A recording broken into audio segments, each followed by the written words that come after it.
Before we start today's review, can I just say, the guy right in front of us right now, I absolutely despise him and I can't wait for Ghost to kill him, and I think that is going to be the way this season goes. Because this guy needs to go. Welcome back to Par. It is Season 5, Episode 2, and this is Damage Control. And not that awful tag team in WWE, no, it's an episode of Par. And this episode was alright. I feel like things are beginning to calm down a wee bit from like the chaos of the last few episodes. But we kick off in California. Once we unload this shit, I want to go see some fake California titties.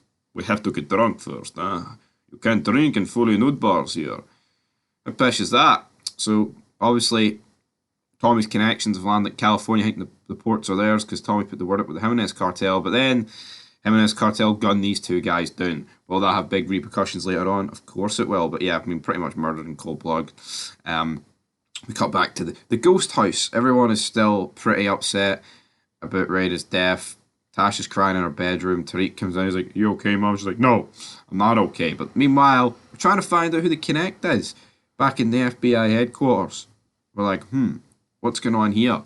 Who is this? Is Jimenez in town? And then they manage to realise that Jimenez is in town because they find out that a man and the woman were spotted carrying a gun out. But they keep referring to them the Jimenez brothers.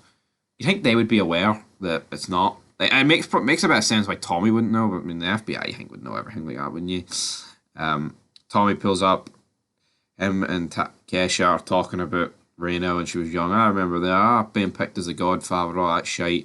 He's eating pancakes, eating pancakes. That's what it's gonna do. Kanan then meets with Tommy and Ghost, and they're talking about, right, what's the next move, Dre? Kanan doesn't fear the cartel card as like these two do. And then we're kind of discussing what we're going to do here. But then out of nowhere, Peter arrives. Essentially threatens Tommy, "I'm going to fucking kill you now." Tommy's like, "No, I'll sort it out. I'll sort it out. How about I killed the Jimenez cartel?" And then he's like, "I don't even know who the fuck this guy is." He's talking about Kanan. Everybody keeps saying that about Kanan. But essentially, he drafts Ghost in. Ghost, Tommy, and Kanan are going to get rid of the Jimenez cartel. How long have they got? There wasn't exactly a time limit put on it, but I would suggest it is a time-sensitive issue at this current stage of the game. We then cut to the main man, the Jimenez man. He's riding some woman up against the mirror. There's a woman behind him. Dre's up here watching him. Just a weird scene, but it's just very Game of Thrones, this, isn't it? Like, this guy. But we'll get to it a bit later on, what happens here. But he asked Dre if he sorted the Toros problem. "I have sorted it out, big man. Don't you worry about it. Don't you worry about it." But the whole problem is here, back in the FBI, Department of Justice. They are trying to bring Angela in at the same time, which some members can't really get on board with, and I don't really blame them. Then the councilman guy appears, starts talking to Ghost. He's like, "Oh, you need to get Tasha on board to speak at this NYPD meeting." Ghost is like, "No, I can't do it, but we'll go anyway. We'll show our faces." And I'm thinking, all right, that's nice. At least they'll show the face. I want it to batter this guy, man. I'm not gonna lie. Then the one half of the brothers, the godson of Vincent, obviously got shot last episode by Dre. He's still alive.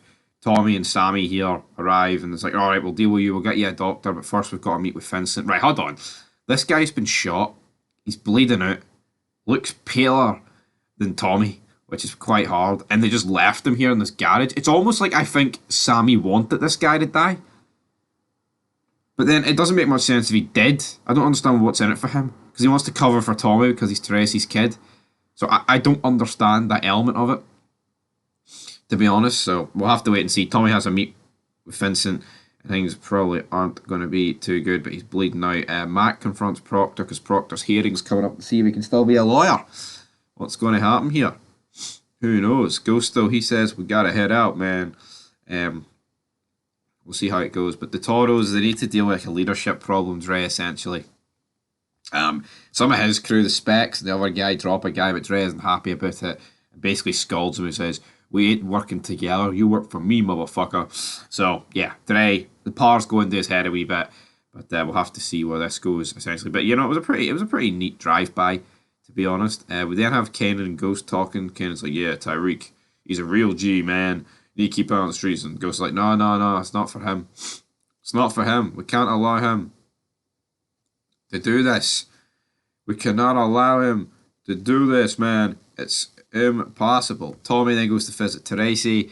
Tracy's like, you fucked up, kid. You gotta make this right. You tell Vincent the truth. And it's probably one of the first few times in this show we've seen Tommy like show a vulnerability side to anyone. Like maybe like the odd time with Holly, but like to an actual man who's like connected with criminal crime here. It was quite a good scene here between Tracy and Tommy. Him and his daddy. He's told to do. Proctor has his hearing. But then the lawyer appears and shafts him. So will Proctor get his license revoked?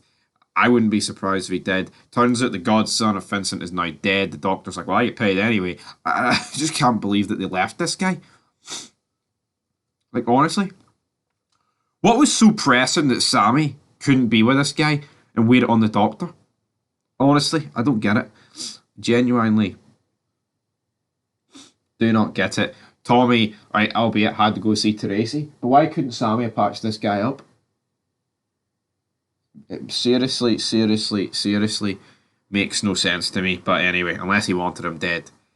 And at this point, things are going to hit the books, big man. Ghosting goes to like an AA meeting, but he does not like it. Some guy explains how this drunkard runs in their son, and he got away with it.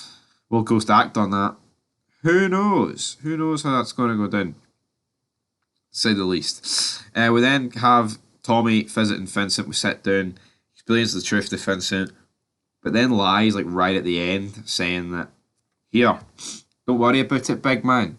The guy that killed them both, he's been dealt with. And then Vincent's like, well, yeah, at least you told me the truth. Sammy, is he telling the truth? Yeah. Then as that guy walks away, Sammy punches Tommy twice. Don't you ever make me fucking lie for you again. You hear? I'm only protecting you because you're Teresa's kid. Tommy is getting in far too deep. Honestly. He's getting in far too deep. Then we have Dre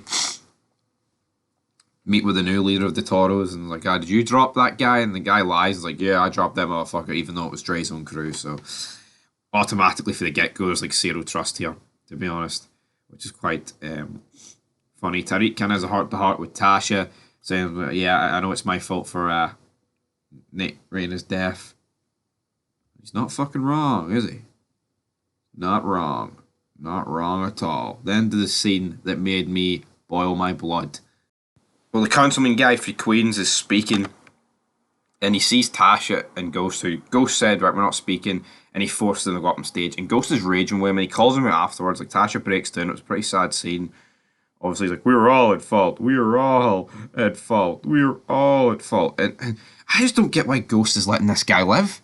Like, what does this guy need to live? I guess you could say he's a councilman, and if he dies, it's bad for business, sort of thing, but like, how many people have you killed and got away with it? So why can't you just add one more? Like, this guy's like treated your family like fucking dirt over the past couple of days, weeks, whatever, since Raina's death.